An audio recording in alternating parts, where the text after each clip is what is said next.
For the elevated push-up, the first thing we want to do is make sure that we have some type of sturdy anchor point or platform that we're going to be using to push off of. You can use desks and couches and plyometric boxes and shop counters and all kinds of stuff, but more often than not, you're going to find those pieces of furniture aren't as sturdy or as reliable as simply setting up something in the gym. I like to use a squat rack and a barbell.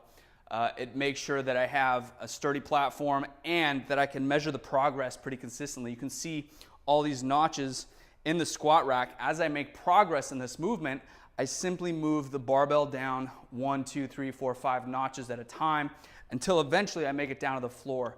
This is a great way to get yourself up to being able to do a full push-up on the ground. Yes, you can do knee push-ups, but I prefer to teach the push-up and learn the push-up the way that I'm going to be doing it on the ground, and that's with my legs fully extended. And it makes sure that the mechanics in the shoulder, the elbow, the wrist are all going to be the same. They change a little bit when you go down to the knees because the angle of the movement has changed pretty considerably. So it doesn't really matter what type of barbell you're using. In fact, you could just use like a beater bar that you don't typically use for lifting, or you can use some type of thick steel pipe if you would like to as well. I'm sure you could build something like this at home if you don't have this available, or you can continue to use furniture, just make sure it's pretty stout. So for the purpose of this today, first thing you want to do is make sure that both of these J-cups are the same height, and make sure that you acknowledge where they're at so that you can reference that for each time after. If you're not measuring where the height of the J-hooks are, you're not going to be able to tell if you're actually making progress. So for this movement, when getting set up, first thing I want to do is center myself on the barbell. All barbells have this smooth part. This one actually has some knurling in the center as well, but all of them have this smooth part right in the center before it meets the knurling or the rough part. I'm going to use that as a reference point to center myself, making sure that both J-hooks are equal distance from the center of the barbell. So once I've centered myself on the barbell, the next thing I'm going to do is grab that barbell shoulder width apart. Once I wrap my thumb and fingers around, I'm going to make sure my wrists are straight and they're not bent back.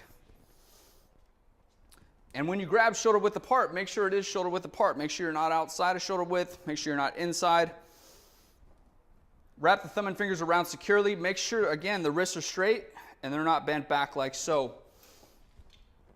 Once I've established my grip, the next thing I'm going to do is I'm going to imagine like I'm bending that barbell backwards, creating that tension, and I'm going to rotate my biceps forward as I screw my shoulder into my upper back. Next thing I'm going to do, feet are together, and I'm going to drive my heels back into the ground, and I'm going to bring myself forward into that push-up position.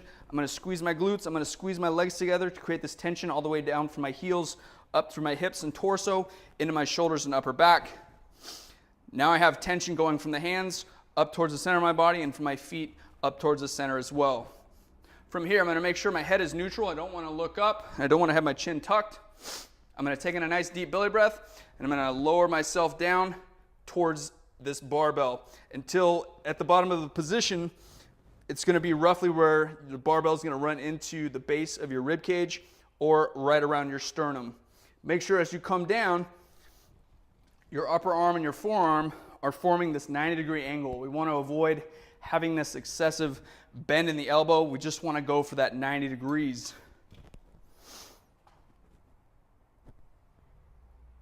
As you're lowering yourself down to the barbell, make sure those arms are in nice and tight. We want to avoid having those elbows pop out to the sides.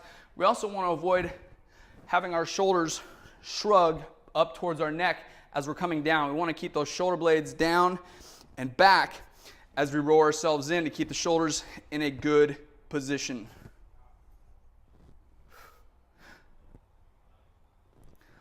Lastly, we've discussed the elbows coming out and the shoulders coming forward. We also want to make sure the hips aren't dropping and they're not coming back. Especially with the elevated push-up, it's very common to have people not quite be aware of where their hips are at. Make sure they stay in line with the rest of your body from your heels all the way up towards your shoulders so that your whole body is moving as a unit up and down through this range of motion.